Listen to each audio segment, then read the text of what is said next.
Alright guys, welcome back to my Substance Painter tutorial. In this tutorial I'm going to show you how you can create this nice cool peeling effect of my color layer up here, and the cool stuff is it's totally generated and you can change it later on.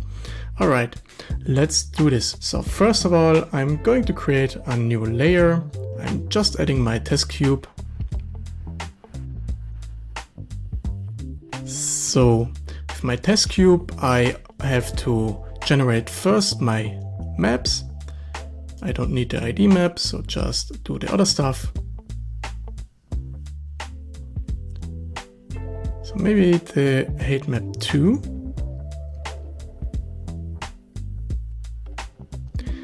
And now we can return to our layer stack and we have to delete this one.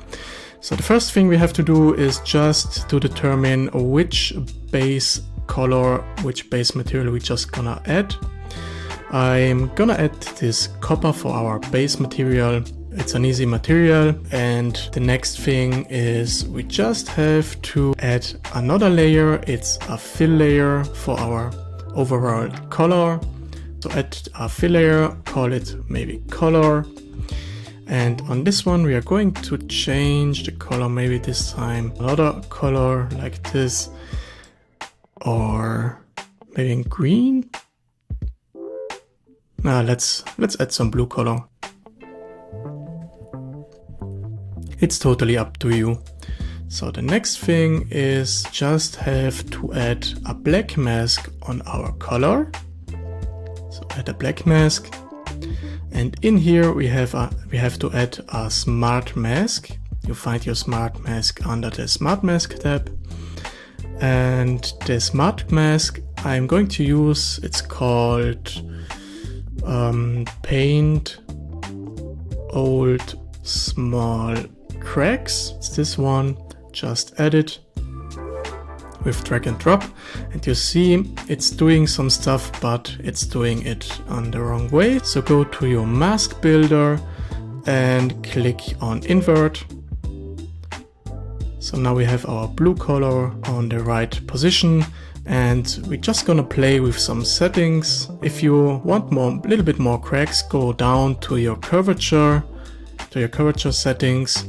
And in here you just can manipulate this one a little bit, so you have more cracks or a little bit less, how you like it, maybe a little bit more. And now we just have to add our anchor point on the black mask.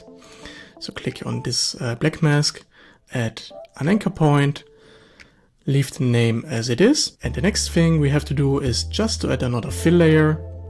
This one I'm going to call peeling effect.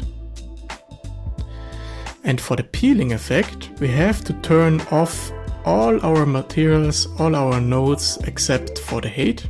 So turn all off. After you have turned these maps off, you can just go under height and play a little bit with your settings, but you see it's not doing really what we want.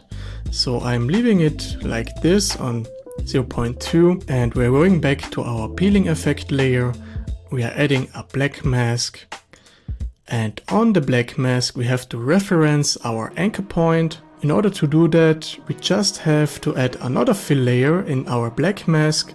So right click, add fill, and under this fill layer we have a grayscale, and in this grayscale we can just go to anchor points and select it. You see it's doing some stuff, but it's doing the stuff maybe inverted.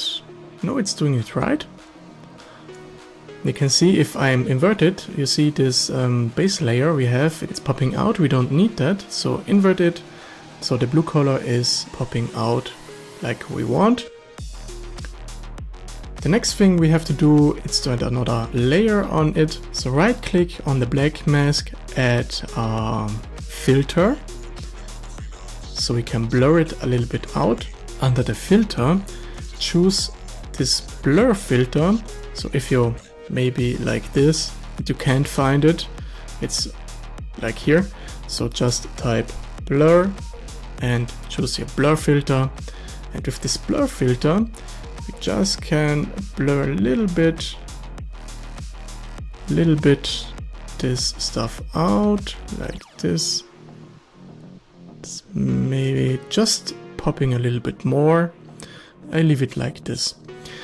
The next thing we have to do is to add another fill layer. So right click, add fill, and on this fill layer we have to reference another time our anchor point. So go to this grayscale, anchor points, and choose your color mask anchor point. But for this time we have to set it from normal to multiply.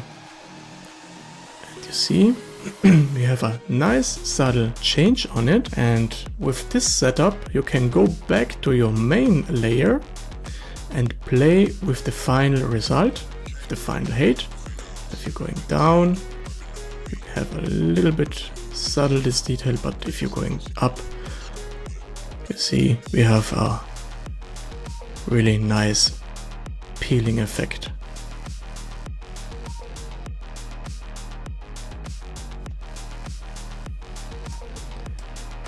Alright, if you like this kind of videos, let me know in the comments, and as always, leave a like, leave a comment, and see you in the next one.